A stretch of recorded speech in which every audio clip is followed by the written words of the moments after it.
नमस्कार. Next example, if sec theta minus tan theta is equal to a, then find sin theta, tan theta and sec theta.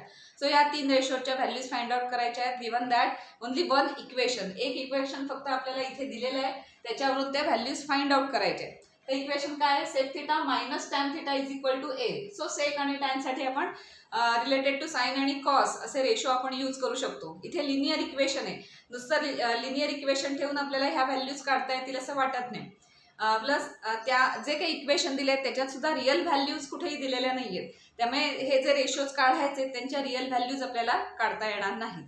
त्यामुळे ज्या काही values ज्या फॉर्ममध्ये येतील त्या काढायच्या आहेत, पण त्यासाठी एकच इक्वेशन दिलंय तेवढं इक्वेशन आपल्याला यूज करायचं. आता बघा, क्वाड्रॅटिक इक्वेशन असतं तर आपल्याला सोल्युशन मिळतं आणि मग त्या सोल्युशनवरून आपल्याला काहीतरी साइन म्हणा, कॉस, टॅन कुठली तरी व्हॅल्यू काढता आली असते. आता हे जे तीन रेशोज काढायचे त्याच्यात जर साइनची व्हॅल्यू जरी मिळाली तरी त्याच्यावरनं कॉस काढता येतं, मग टॅन काढता येईल, सेक काढता येईल वगैरे. पण कुठली तरी एक साइनची किंवा एक कॉसची कुठली तरी व्हॅल्यू आपल्याला जर मिळाली, रिअल व्हॅल्यू मिळायलाच असं नाही, इन द फॉर्म ऑफ ए, बी किंवा काय एक्स, वाय जे काय असेल ते, सो त्या फॉर्ममध्ये मिळेल कदाचित. पण ती व्हॅल्यू एक मिळाली तरी मग आपल्याला रिमेनिंग व्हॅल्यूज तिथे काढता येऊ शकतात. सो आपण हे जे इक्वेशन दिलेलं आहे, गिव्हन जे आहे ते कन्सिडर करूया. So consider sec theta minus tan theta is equal to ए. हे दिलेलंच आहे, त्याच्यासाठी आपण आता कॉस आणि साइन कॉस वगैरे त्या फॉर्ममध्ये घेऊ. Sec means 1 upon cos minus sine theta upon cos theta is equal to ए. हे इक्वेशन आहे, त्यामुळे ए कॅरी करत राहायचं सगळं. सो कॉस थीटा आणि कॉस थीटा हे सेम आहे, त्यामुळे न्यूमरेटरची ॲडिशन करूया.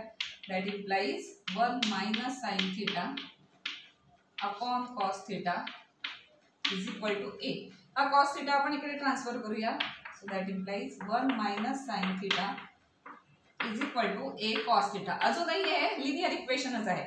लिनियर इक्वेशन मध्ये आता काय असं सोल्युशन वगैरे काढता येणार. या इक्वेशनला जर आपण क्वाड्रॅटिक इक्वेशन केलं, फॉर्म मध्ये आणलं तर सोल्युशन येईल. मग साइन कॉसची किंवा साइन किंवा कॉसची कुठली तरी आपल्याला व्हॅल्यू तिथे मिळेल. एकदा एक व्हॅल्यू मिळाली की रिमेनिंग व्हॅल्यूज काढता येतात. सो याला क्वाड्रॅटिक इक्वेशनच्या फॉर्म मध्ये आणण्यासाठी काय करायला लागेल? Squaring on both sides. त्यामुळे दोन्ही साइडला स्क्वेअर करायचा. That implies 1 minus sine theta, दोन टर्म्स आहेत त्यामुळे ब्रॅकेट स्क्वेअर करायला लागेल, is equal to a square cos square theta. आता हे सिम्प्लिफाय करून घ्या. 1 minus sine square theta means 1 minus 2 sine theta plus sine square theta is equal to, इथे ए स्क्वेअर आहे अँड कॉस स्क्वेअर नाही ठेवायचं कारण आता लेफ्ट साईडला सगळ्या साइनच्या टर्म्स आहेत. क्वाड्रॅटिक इक्वेशन जे आहे ते कुठल्या तरी एकाच व्हेरिएबलमध्ये आणायचे आपल्याला. एका व्हेरिएबलमध्ये आणलं तर आपल्याला त्याची सोल्युशन्स काढता येतील. आता हे क्वाड्रॅटिक इक्वेशन सारखं दिसतंय, पण राईट साईडला पण व्हेरिएबल आहे आणि डिफरंट व्हेरिएबल आहे, ते आपल्याला सेम व्हेरिएबलमध्ये आणायचं, म्हणजे साईनमध्ये आणायचं. सो कॉसला साईनमध्ये आणता येतं कारण sine square plus cos square is equal to 1 ही आयडेंटिटी आहे ती यूज करायची. सो कॉस स्क्वेअरची व्हॅल्यू काय लिहिता येईल आपल्याला? 1 मायनस साइन स्क्वेअर थीटा. आता आपण हे सिम्प्लिफाय करूया. लेफ्ट साइड तशीच आहे, 1 minus 2 sine theta plus sine square theta is equal to, right साइडला काय झालं? A square minus a square sine square theta. आता या सगळ्या टर्म्स आपल्याला इकडे आणायचे आहेत, म्हणजे क्वाड्रॅटिक इक्वेशन मिळेल जे आपल्याला सॉल्व्ह करायचे. सो इकडे आणूया, म्हणजे हे 1 प्लस ए स्क्वेअर होईल, constant term 1 plus a square, या दोन टर्म्स आहेत, सॉरी 1 मायनस ए स्क्वेअर होईल. ए स्क्वेअर इथे पॉझिटिव्ह आहे ना, तो इथे येताना 1 मायनस ए स्क्वेअर. सो ह्या दोन टर्म्स आहेत त्या कॉन्स्टंट आहेत. पुढे मायनस 2 साइन थीटा प्लस ए साइन स्क्वेअर थीटा आणि इकडून येताना plus a square sine square theta आणि इज इक्वल टू काय राहणार? 0. आता आपण सगळं ते सगळ्या रिअरेंज करूया आणि स्क्वेअरची टर्म फर्स्ट लिहायची, कॉन्स्टंट लास्ट स्टेपला लिहायची, असं करून घेऊया. जसं क्वाड्रॅटिक इक्वेशन असतं त्या फॉर्ममध्ये आणूया. आता साइन स्क्वेअर आणि साइन स्क्वेअर सेम आहे, त्यामुळे काय राहिलं? 1 प्लस ए स्क्वेअर हा त्याचा कोएफिशियंट आहे. That implies 1 plus a square into sine square theta. X square सारखंच आहे, फक्त इथे साइन आला एक्सच्या इथे, एक्सच्या प्लेसला. सो हा कोएफिशियंट आहे 1 प्लस ए स्क्वेअर, हा सगळा कॉन्स्टंट आहे, इंटू साइन स्क्वेअर थीटा, कारण ह्याच्यात कॉमन आलं ना साइन स्क्वेअर. हे मायनस 2 साइन थीटा, त्याच्यानंतर हे प्लस आता हा सगळा कॉन्स्टंट आपण 1 असा कन्सिडर करणार आहोत, कारण a पण कॉन्स्टंट आहे 1 पण कॉन्स्टंट आहे, रिअल नंबर आहे दोन्ही. सो प्लस ब्रॅकेट ठेवलंय त्याला 1 minus a square is equal to 0. आता आपण बघितलं तर हे क्वाड्रॅटिक इक्वेशन आहे. हा एक्स स्क्वेअर सारखा दिसतोय, हा त्याचा कोएफिशियंट आहे -2, हा एक्स दिसतोय आणि हा सगळा कॉन्स्टंट दिसतोय. तर आता आपल्याला फॅक्टर्स करायला लागतात. जेव्हा एक्स स्क्वेअरला कोएफिशियंट येतो तेव्हा हा कोएफिशियंट पण फॅक्टरायझेशन मध्ये कन्सिडर करावा लागतो. त्यामुळे आपल्याला आता कुठल्या दोन टर्म्सचे फॅक्टर्स काढायचे, तर 1 plus a square into 1 minus a square यांचा जो काही प्रॉडक्ट येईल त्याचे फॅक्टर्स घ्यायचे आणि ते फॅक्टर्स आपल्याला इथे ऍडजस्ट करायचे. पण हेच स्वतः फॅक्टर्स आहेत. आता फक्त ह्याला प्लस साईन कोणाला द्यायची आणि मायनस साईन कोणाला द्यायची एवढंच आहे. पण मधला जो नंबर आहे तो चेक करायचा, तो काय मायनस आहे आणि -2 आहे, त्यामुळे -1 त्यामुळे दोघांनाही मायनस साईन दिली तरी तिथे मायनस मायनस प्रॉडक्ट काय असला पाहिजे, प्लस असला पाहिजे. त्यामुळे या फॅक्टरचं पण हेच दोन फॅक्टर्स यूज करायचे, ह्याला मायनस साईन द्यायची ह्या फॅक्टरला पण मायनस साईन द्यायची. सो प्रॉडक्ट त्यांचा प्लस येईल आणि त्यांचं ऍडिशन जी काय असेल ती -2. आता हे सगळं ऍडजस्ट होतंय ना ते एकदा चेक करायला लागतं. जसं आपण कॉन्स्टंट असतात, रिअल नंबर फॅक्टर्स असतात, तिथे सगळी ऍडजस्टमेंट होते ना चेक करतो, तसं आपण एकदा चेक करायला लागेल की ह्याला मायनस साईन दिलं तर काय होणार, -1 मायनस ए स्क्वेअर आणि याला मायनस साईन दिलं तर काय होईल, -1 minus minus plus a square. A square cancel होईल आणि -2 होईल. सो -2 हा मिडल नंबर दिसतोय, तो बरोबर येतो, ऍडजस्ट झालेला आहे ह्या फॅक्टर्स मध्ये. आणि या दोघांचा प्रॉडक्ट केला आणि या दोघांना मायनस साईन असेल तर 1 मायनस ए स्क्वेअर असं 1 मायनस ए स्क्वेअर इंटू असं आलं पाहिजे. आता already 1 plus a square into 1 minus a square हे दोन नंबर्स आहेच ना, त्या दोन नंबरचा प्रॉडक्ट तोच येणार, हेच दोन नंबर्स येणार आणि दोन्ही ठिकाणी जर मायनस मायनस साईन दिलं तर ते प्रॉडक्ट मध्ये प्लस होऊन जाईल. त्यामुळे हा नंबर पण ऍडजस्ट झाला आणि हा -2 नंबर पण ऍडजस्ट झाला. त्यासाठी फॅक्टर्स कुठले यूज करावे लागणार आहे, एक फॅक्टर आहे 1 प्लस ए स्क्वेअर, दुसरा फॅक्टर आहे 1 मायनस ए स्क्वेअर. जनरली हे असेच राहतात, त्याचे प्राईम नंबर असतील तर ते तसेच राहतात वगैरे. आपण हे माहिती आहे आता आपल्याला, कधी 6वी 7वीला कधीतरी झालं असणार. रिअल नंबर्सचे फॅक्टर्स केलेत ना आपण, एक्स स्क्वेअरला कोएफिशियंट असेल तर हा कोएफिशियंट यूज करावा लागतो, फॅक्टर्स मध्ये कन्सिडर करायला लागतो, त्याचाही प्रॉडक्ट घेऊन मग त्याचे फॅक्टर्स करायला लागतात वगैरे माहिती. जनरली हेच दोन फॅक्टर्स इथे अप्लाय होतात, पण ते रिअल नंबर मध्ये आपल्याला जरा चेक करायला लागतं की एक्झॅक्टली तेच दोन फॅक्टर्स अप्लाय होत आहेत का वेगळं कॉम्बिनेशन घ्यावं लागणार. इथे सिंपल आहे, हे दोन्ही फॅक्टर्स बरोबर इथे अप्लाय होत आहेत आणि हे फॅक्टर आपण यूज करणार. दोन्ही फॅक्टरसाठी साईन काय घ्यायला लागतील, मात्र मायनस साईन घ्यायला लागतील. सो इथे ऍडजस्ट झालेलं आहे. आता आपण हे क्वाड्रॅटिक इक्वेशन सॉल्व्ह करू.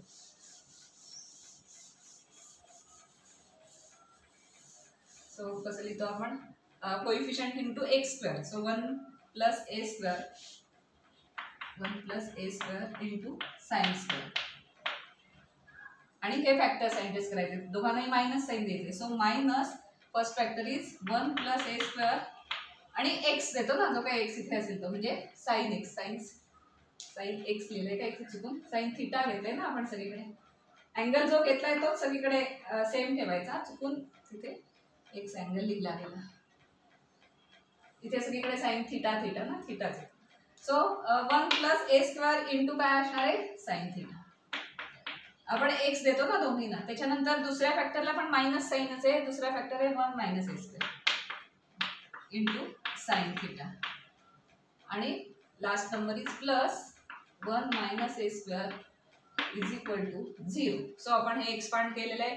आता नेहमीचं मेथड, या पहिल्या दोन मधनं काय कॉमन येत आहे, सो दॅट इम्प्लाइज या दोन टर्म मधनं 1 प्लस ए स्क्वेअर आणि 1 साइन थिटा असं कॉमन येईल.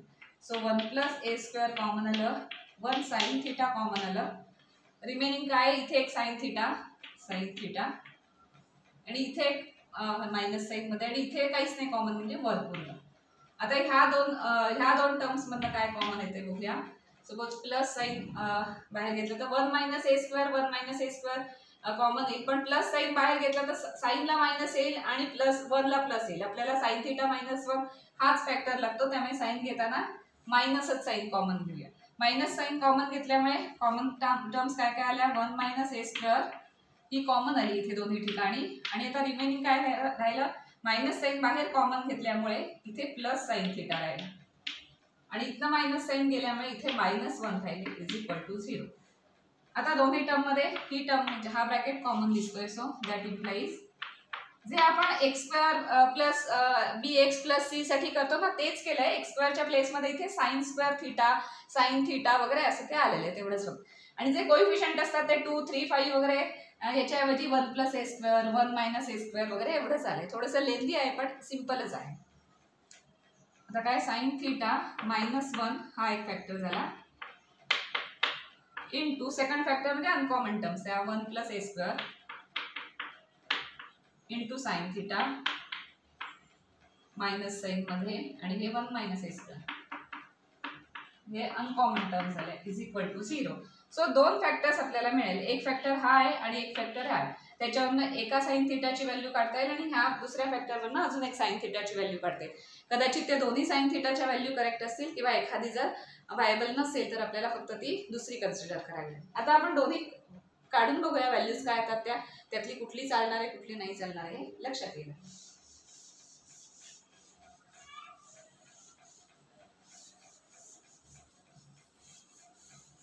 आता x-3 into x-4 is equal to 0 वगैरे अशा फॉर्म मध्ये येतं ना तशा फॉर्म मध्ये आलेलं आहे. त्याच्यावर आपण असं लिहिणार. So this either this bracket is equal to 0 और this bracket is equal to 0. That implies sine theta -1 is equal to 0 और this bracket is 0. 1 plus a square sine theta -1 minus a square is equal to 0.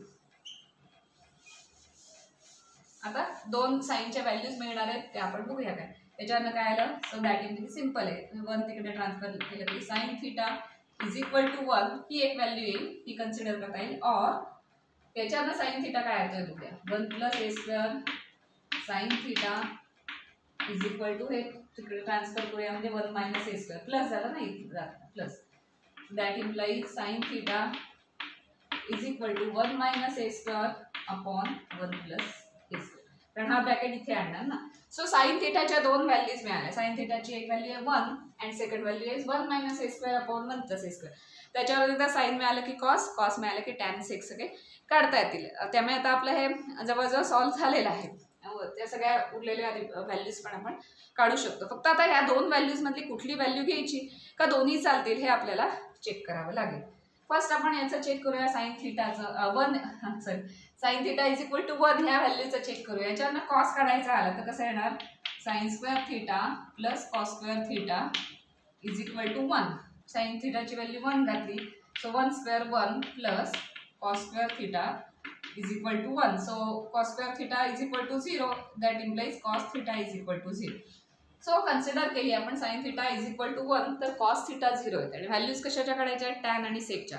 Sec theta काय येणार 1 upon 0 means tending to infinity. Tan काय येणार 1 upon 0 which is also tending to infinity. म्हणजे जर consider केली sine theta is equal to 1 तर आपल्याला tan आणि सेकच्या व्हॅल्यूज काढता येणार नाहीत कारण नॉट डिफाईन्ड व्हॅल्यू आहेत ना त्या. त्यामुळे ही किंवा ही अशी जेव्हा व्हॅल्यू येते तेव्हा कधी कधी असं होतं की दोन्ही चालतात. पण ह्या स्टेपला किंवा ह्या पर्टिक्युलर एक्झाम्पलसाठी sine theta is equal to 1 ही व्हॅल्यू चालणार नाही बिकॉज कॉस थिटा त्याच्यावरनं 0 येतो आणि मग त्याच्यावरनं tan infinity tan tends to infinity sec tends to infinity. Therefore sine theta is equal to 1 is not possible. किंवा ही व्हॅल्यू आपण घेणार नाही. Sine theta is equal to 1 ही व्हॅल्यू असू शकते ती पॉसिबल आहे पण ह्या एक्झाम्पलसाठी आपण ही कन्सिडर करणार नाही कारण पुढच्या टॅन आणि सेकच्या व्हॅल्यूज काढता येणार नाहीत अदरवाईज आपल्याला. म्हणून आपण ह्या एक्झाम्पलसाठी ही जी साइन थिटा 1 व्हॅल्यू आली ती घ्यायची नाही. हे थोडंसं सॉल्व्ह करायचं आणि मग ते आपल्याला लक्षात येईल की हे इन्फिनिटी होते म्हणून आपण ही व्हॅल्यू कन्सिडर करत नाही. सो आपण साइन थिटाची कुठली व्हॅल्यू कन्सिडर करणार ओनली दिस. त्यामुळे आपल्याला या 3 रेशो मधली साइन थिटाची व्हॅल्यू इथे मिळाली. असं म्हणायचं हे not possible. Therefore sine theta is equal to 1 minus a square upon 1 plus a square ही व्हॅल्यू आपण कन्सिडर केली. ही व्हॅल्यू कन्सिडर करणार नाही. सो एक व्हॅल्यू आपल्याला मिळाली sine theta is equal to एकदा साइन मिळालं की कॉस काढता येतं आणि मग त्याच्यावरनं टॅन सेक वगैरे पण पुढचे काढता येईल. सो आपण इथे आता कॉसची व्हॅल्यू काढूया.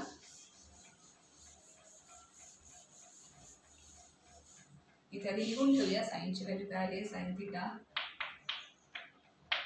1 minus a square upon 1 plus ए. काही ठिकाणी आलेल्या दोन्ही व्हॅल्यू चालू शकतात हा, त्यामुळे तुम्ही दोन सेट काढायचे व्हॅल्यूचे. अशा टाईपचं एखादं एक्झाम्पल आलं आणि जसं आता आपली sine theta is equal to 1 चालली नाही, पण काही ठिकाणी ती चालू शकते, कारण कुठले पुढचे रेशोज विचारले त्याच्यावर डिपेंड आहे कुठली व्हॅल्यू आली. दोन्ही चालल्या तर एक त्या व्हॅल्यूने आलेले सगळे रेशो त्याचा एक सेट ऑफ व्हॅल्यूज काढायच्या आणि एक दुसऱ्या व्हॅल्यूने आलेले सगळे रेशो त्याचा सेट ऑफ व्हॅल्यूज काढायचा. तेव्हा दोन्ही सेट घ्यायचे, हे दिस ऑर दॅट असं. आता ती चालली नाही म्हणून आपण फक्त ही कन्सिडर करतो. आता ही साइन थिटाची आली तर कॉस थिटाची आपल्याला काढायला लागेल. We know that sine square theta plus cos square theta is equal to 1. So sine स्क्वेअरचा हा स्क्वेअर करायला लागेल. So 1 minus a square upon 1 plus a square या सगळ्याचा square plus cos square theta is equal to 1. आता या सगळ्याला इकडे ट्रान्सफर करूया. So that implies cos square theta is equal to 1 minus, आता याचा सेपरेट स्क्वेअर करूया, न्यूमरेटरचा स्क्वेअर करूया. 1 minus a square bracket square upon 1 plus a square bracket square, कारण आपल्याला डिनॉमिनेटर सेम वगैरे करायचं आहे ना. म्हणून डिनॉमिनेटर सेम करायचं तर ह्या टर्मने इथे मल्टिप्लाय करायला लागेल. So which is equal to या टर्मने मल्टिप्लाय करूया 1 plus a square bracket square minus sine 1 minus a square bracket square upon denominator same झाला 1 plus a square bracket square. हा तसाच राहू दे. हा न्यूमरेटर थोडा आपल्याला सिम्प्लिफाय करून घ्यावा लागेल, त्याशिवाय नीट कॉस्टची व्हॅल्यू काय आली कळणार. सो हा ब्रॅकेट आपण ओपन करूया. 1 प्लस ए स्क्वेअर स्क्वेअर म्हणजे a plus b bracket square, त्याचा स्क्वेअर काय असतो फर्स्ट म्हणजे 1 प्लस 2ab म्हणजे 2 into a square plus 2a square plus b square म्हणजे a square square, so a raise to 4 minus, आता minus झाल्यामुळे आतल्या सगळ्यांची साईन चेंज होणार आहे. तिथे होणार आहे 1 मायनस 2a स्क्वेअर प्लस होणार प्लस 2a स्क्वेअर. का ते लक्षात आलं ना, कारण याचा ब्रॅकेट एक्सपान्शन काय होणार आहे 1 minus 2a square plus a raise to 4. पण इथे आपण मायनस साईन बाहेर आहे ना, सो मायनस आतमध्ये गेल्यावर एक स्टेप मी फक्त स्किप केली, डायरेक्ट करते. मायनस साईन आतमध्ये अब्सॉर्ब करायचंय. So minus a raise to 4 upon 1 plus a square bracket square. याचं एक्सपान्शन करायचं झालं तर करूच आपण. तर काय काय राहते बघूया. So which is equal to a raise to 4 गेलं. So 1 plus 2a 1 plus 1 minus 1 पण कॅन्सल झाले, -1 आणि -1. So 2a square plus 2a square एवढंच राहील. 2a square plus 2a square upon 1 plus a square square. आता हे सगळं कॉस स्क्वेअरची व्हॅल्यू आली. सो आपण लिहूया इथे. So cos square theta is equal to काय काय व्हायला 2a square plus 2a square means काय लिहिता येईल 4a square upon 1 plus a square bracket square. पण आपल्याला कॉस थिटाची व्हॅल्यू हवी आहे ना, सो आपल्याला दोन्हीकडे स्क्वेअर रूट घ्यायला लागेल. तो square taking square root on both side आणि सगळ्यांचं स्क्वेअर रूट येते त्यामुळे simple. So taking square root of both side we have cos theta is equal to 4a स्क्वेअरचं स्क्वेअर रूट काय असतं 2a, 4चं स्क्वेअर रूट 2, a स्क्वेअरचं 2a. हा जो ब्रॅकेट आहे त्याचा स्क्वेअर आहे, त्याचा स्क्वेअर रूट केल्यावर 1 प्लस ए स्क्वेअर आहे. सो आपल्याला कॉस थिटाची पण व्हॅल्यू मिळाली इन द फॉर्म ऑफ ए. इथे रिअल व्हॅल्यू मिळणारच नाही, कारण आपल्याला जे गिव्हन दिलेलं आहे त्याच्यात कुठे रिअल व्हॅल्यू नाही. सो कॉस थिटाची व्हॅल्यू ही मिळाली. आता साइन थिटा आणि कॉस थिटा एकदा मिळालं की टॅन आणि सेक हे काढणं सिंपल आहे. सेक थिटा तर काय रेसिप्रोकल ऑफ कॉस, त्यामुळे इथेच तुम्हाला सेक थिटाची पण व्हॅल्यू मिळेल. उरलेल्या व्हॅल्यूज आपण काढू शकतो. सो अशा पद्धतीने आपण क्वाड्रॅटिक इक्वेशन हा कन्सेप्ट घेऊन या व्हॅल्यूज काढलेल्या आहेत. So cos theta is equal to 2a upon 1 plus a square. Therefore sec theta लगेच काढून घेऊ, कारण सेक थिटा म्हणजे ह्याचा रेसिप्रोकल आहे. So 1 plus a square upon 2a. Sec थिटाची value लगेच त्याच स्टेपला मिळाली. टॅन म्हणजे काय असणार आहे साइन अपॉन कॉस. ही पण सिंपल आहे, साइन अपॉन कॉस एवढंच घेतो. Tan theta is equal to sine upon cos. So 1 minus a square upon 1 plus a square. आणि हे तुम्ही ऑब्झर्व केलं तर डिनॉमिनेटर दोन्हीकडे सेम आहे. A upon b upon c upon d. So b आणि डी कॅन्सल होत आहेत.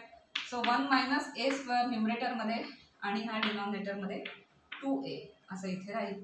सो ही झाली टॅन थिटाची व्हॅल्यू. सो आपल्याला ज्या फाइंड आउट करायला सांगितल्या होत्या sine theta, sec theta and tan theta, त्या तिन्ही व्हॅल्यूज आलेल्या आहेत. मध्ये कॉस्टची काढावी लागली बिकॉज सेक आणि टॅनसाठी कॉस्टची तिथे गरजेची होती त्यामुळे काढली. सो लिनियर इक्वेशन दिलं होतं त्याला आपण शिफ्ट केलं की ट्रान्सफर केलं क्वाड्रॅटिक इक्वेशनमध्ये. क्वाड्रॅटिक इक्वेशन कसं सॉल्व्ह करायचं हे आपल्याला माहितीच आहे. त्याचा यूज केला आणि आपण ह्या व्हॅल्यूज इथे फाइंड आउट केल्या.